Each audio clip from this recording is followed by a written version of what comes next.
Salut tout le monde, c'est Riders pour une nouvelle vidéo.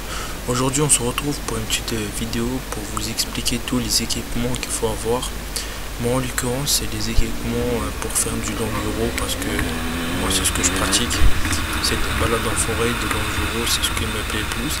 D'ailleurs je vous commande cette vidéo en différé parce que c'est plus sympa je trouve. Voilà, je pourrais insérer des images et je trouve que c'est plus sympa, voilà.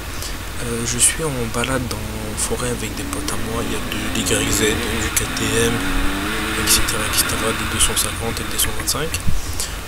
L'enduro c'est pour moi la base. Après dites-moi ce que vous aimez que je fasse ce genre de vidéo au lieu de parler derrière quelque chose sans intérêt. Moi comme ça je vous explique plein de trucs, on va dire là le matériel, c'est toujours plus sympa.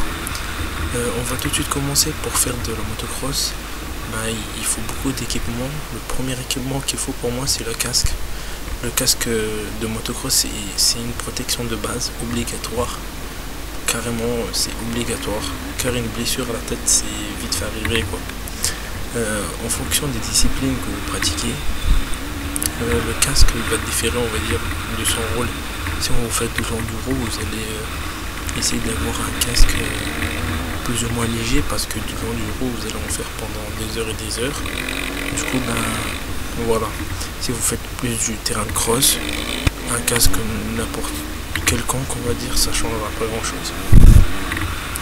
Avec le casque il y a bien des lunettes qui vont avec les masques de cross. Ces lunettes sont obligatoires pour empêcher les projections de poussière, de pierre, surtout quand on fait de la balade en enduro. Quand il y a des grimpettes comme ça et que on est derrière quelqu'un, c'est pour éviter plein de cailloux, plein de trucs qui nous viennent à la tête. Ça nous protège les yeux et c'est toujours plus sympa. Des gants parce que il y a beaucoup de chutes et quand il faut se protéger les mains et des fois il fait froid, du coup ça fait double travail on va dire. C'est toujours plus sympa. Après il y a des accessoires de cross, le protège-mains. C'est très sympa quand on fait de l'enduro, mais bon, quand on fait du cross, c'est pas obligatoire. Quand on fait de l'enduro, c'est toujours plus sympa d'en avoir. Oh là, la moto, elle a volé. Elle a volé comme jamais. C'est toujours sympa d'en avoir parce que ça protège des branches et si la moto tombe, déjà, ça la protège aussi.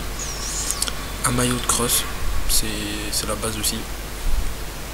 C'est plus, on va dire, une meilleure tenue, quoi, c'est efficace. La protection, le gilet de protection c'est vraiment la base, c'est ce qu'il faut, ça protège vraiment, il faut jamais sortir sans sa dorsale quoi. Je vous conseille d'en acheter une. Je parle du strict minimum. Après il y a le tour de nuque, mais ça c'est pas obligatoire.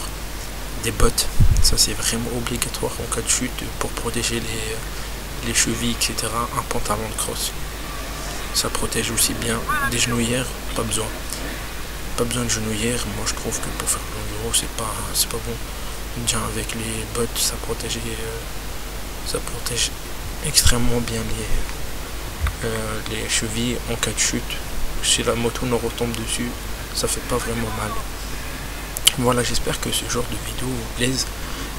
Bien sûr j'en ferai d'autres et je vous mettrai toujours quelque chose en fond, une petite balade qu'on a fait en fond et je parlerai par dessus avec j'insérerai des images et tout. J'espère que ça vous plaît. Laissez-moi des retours là-dessus et n'oubliez pas de passer une bonne soirée. Bon ride à tous.